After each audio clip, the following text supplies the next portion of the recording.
আসসালামু আলাইকুম। জনপদের খবরে আমন্ত্রণ জানাচ্ছি আমি প্রিয়াঙ্কা। এখনকার সংবাদ আয়োজন একই সঙ্গে চ্যানেল আই এর ইউটিউব চ্যানেলে এবং চ্যানেল আই এর ওটিটি প্ল্যাটফর্ম আই স্ক্রিনে লাইভ স্ট্রিম হচ্ছে। যাচ্ছে বিস্তারিত সংবাদে। অন্তর্বর্তী সরকারের ভূমি এবং বেসামরিক বিমান পরিবহন ও পর্যটন মন্ত্রণালয়ের উপদেষ্টা এএফ হাসান আরিফ মারা গেছেন। ইন্না লিল্লাহি ওয়া ইন্না ইলাইহি রাজিউন। দুপুরে রাজধানী ধানমন্ডির ল্যাবিড হাসপাতালে চিকিৎসাধীন অবস্থায় তিনি শেষ নিঃশ্বাস ত্যাগ করেন।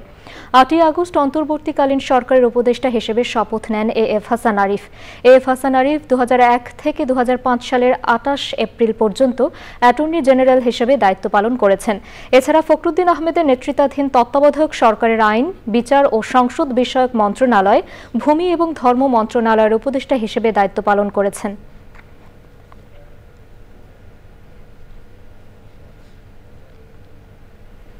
জানুয়ারির শেষ সপ্তাহ অথবা ফেব্রুয়ারিতেই যমুনা রেলওয়ে সেতুর উদ্বোধন হতে যাচ্ছে বলে জানিয়েছেন রেলপথ মন্ত্রণালয়ের সচিব মোহাম্মদ ফাহিমুল ইসলাম। রেল সেতু ও সেতুর দুই প্রান্তে নির্মাণাধীন দুটি স্টেশনের নির্মাণ কাজ পরিদর্শন শেষে তিনি জানান, সেতুটি চালু হলে পূর্ণ গতিতে একই সাথে দুটি ট্রেন চলাচল করবে। এ সময় উপস্থিত ছিলেন যমুনা রেলওয়ে সেতুর প্রকল্প পরিচালক আল ফাত্তাহ মোহাম্মদ মাসুদুর রহমান, জেলা প্রশাসক মোহাম্মদ নজরুল ইসলাম ও রেলপথ মন্ত্রণালয়ের ঊর্ধ্বতন কর্মকর্তারা।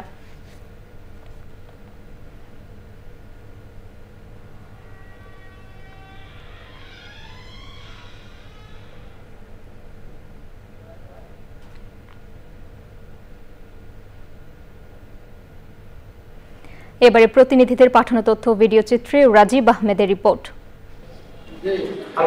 ১১ দফা দাবি আদায়ে বরিশাল বিভাগীয় সম্মেলন করেছে মুসলিম নিকার রেজিস্ট্রার সমিতির কাজীরা।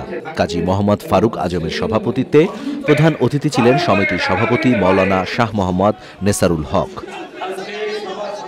চাঁদপুরের মতলব উত্তর উপজেলার ইসলামাবাদ ইউনিয়ন বিএনপি অঙ্গ ও সহযোগী সংগঠন কমিটির গঠনের দাবিতে গণমিছিল করেছে বিএনপি। রাঙামাটিতে তথ্য অধিকার আইন ও জেন্ডার বিষয়ে সরকারি দায়িত্বপ্রাপ্ত কর্মকর্তাদের নিয়ে প্রশিক্ষণ শুরু হয়েছে। এতে প্রধান অতিথি ছিলেন পৌরসভার প্রশাসক নাসরিন সুলতানা। চাঁপাইনবাবগঞ্জে বিক্ষোভ মিছিল, আদালত ঘেরাও ও সমাবেশ করেছে বৈষম্য বিরোধী ছাত্র আন্দোলনের সমন্বয়করা।